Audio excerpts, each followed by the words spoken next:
Hi viewers, మనం వచ్చేసి 7వ తరగతి Tamil Nadu government Telugu medium 7th standard చూస్తూ ఉన్నాము.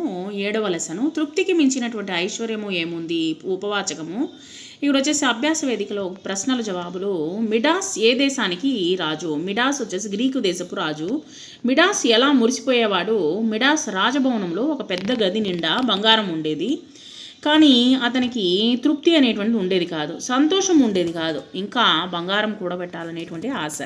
ప్రతి రాత్రి బంగారము దాచినటువంటి గదిలోనికి పోయి బంగారాన్నంతా చూసుకుంటూ మురిసిపోయేవాడు అనమాట. ఈ విధంగా వచ్చేసి తన మిడాస్ వచ్చేసి మురిసిపోయేవాడు బంగారాన్ని చూసుకుంటూ. దేవత మిడాస్కు ఇచ్చినటువంటి వరం ఏమిటి? దేవత మిడాస్కు ఇచ్చినటువంటి వరం ఏంటి అంటే, మిడాస్ తాకినటువంటి ప్రతిదీ బంగారం కావాలి అనేటువంటి వరాన్ని ప్రసాదించింది.